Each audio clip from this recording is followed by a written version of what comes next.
I'm Cookie, and welcome back to another episode of the Untold Origins, this series where I talk about the backstories of one or multiple minor characters from my series Legends.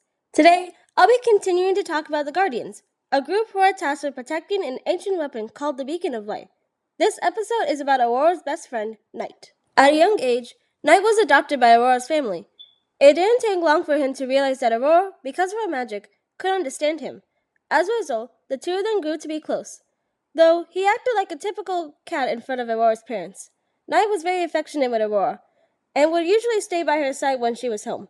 She would listen to Aurora fawn over the beacon of light, sitting close by when she researched it. He never was interested in it, but listened to make Aurora happy. And a few years later, when Aurora was accepted into the apprenticeship program, he was happy for her, but sad for himself that he wouldn't be able to hang out with her. However, he did come by to watch her train every day, usually staying in the shadows. Knight watched Aurora become friends with Apollo, the other apprentices growing resentful of her, and how she focused everything on getting better. This caused him to become worried for her well-being. You're already the best apprentice, working harder than anyone else, and already know a lot about the beacon. A little break wouldn't hurt. I'm fine, Knight, really. I just need to try a little more. I'm sorry if I've been busy, but it'll work out in the end.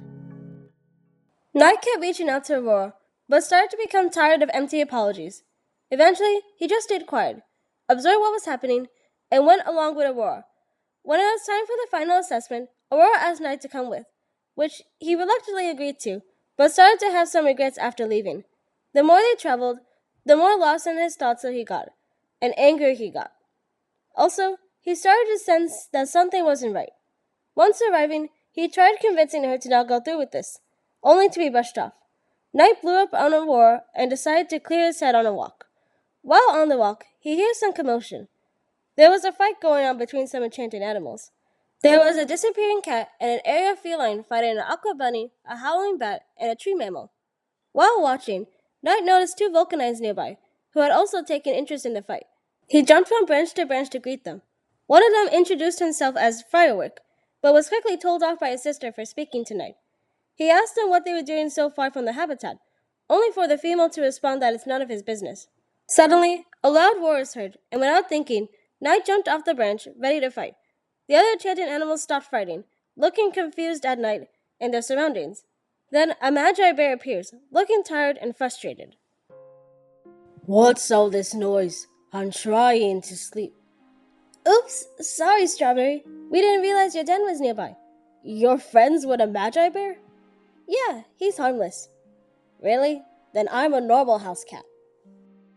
All looked over at Knight, puzzled as to why he intervened, only for him to reply that he didn't know.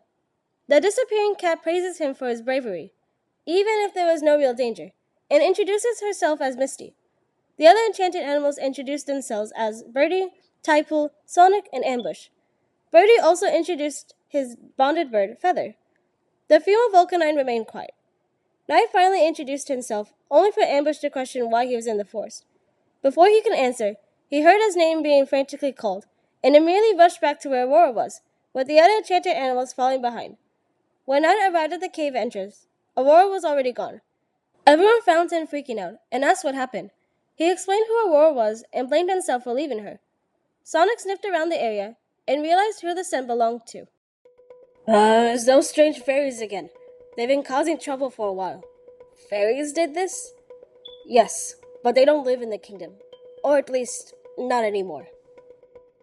Knight begins panicking, worrying about what happened to Aurora.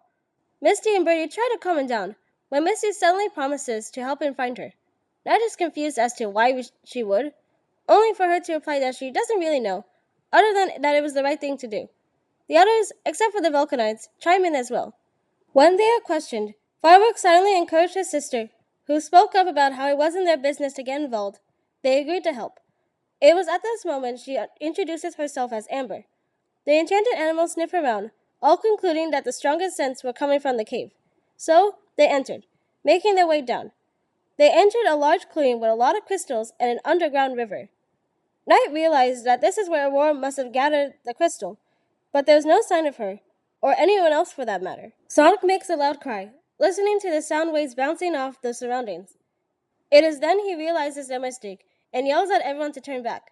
At this, they see people running out of the entrance, one of them using earth magic to cause rocks to fall in front of the exit. Knight sprints as fast as he could, almost making it to the exit, only to be pulled away at the last second by Amber. He yells at her, only for her to decide how he wasn't going to make it, meaning he would have been crushed. The enchanted animals try to move the rocks. Ambush uses his vines to move them, while Strawberry uses Brut's string to push them. But when every rock moves, more would fall. Well, what do we do now? There's only one option left. We follow the river's flow. Considering how this place isn't flooded, there has to be an exit. Typo leads the group down the river. During this, Ned remains quiet, thinks about what has happened, and silently blames himself for losing Aurora. Misty notices his expression and gently nudges him in a reassuring way. He takes a moment to look around and fully processes how a bunch of strangers have decided to help him, and wants to find a way to repay them. Eventually, they reach the end of the path, but the river keeps going, and some light can be seen at its end. They realize to get out of the cave, they will have to swim. However, Amber and Firework are unable to go in the water since it would lead to their deaths. And they are both too heavy for Sonic to carry, but not for Strawberry, who could also create a shield to protect them from the water. And so, Amber and Firework rode on Strawberry's back while Typo used her water magic to keep them both from being swept away, and provide extra protection from the water. Meanwhile, Sonic helped Knight, Misty, and Ambush fly on his back, while Feathers carried Birdie. Eventually, they make it out of the cave and back onto solid ground. They take a second to rest before Knight asks them to come with him to the Beacon of Light, as he believes that is where Aurora has been taken to. Suddenly, he is attacked by a wolf, but thanks to Firework, the wolf is thrown into the river. What was that? I believe that was the demon wolf. She's been killing a ton of animals for a long time now. And not many survive an encounter with her. It's likely she'll return. All the more reason for us to be leaving. The group takes off.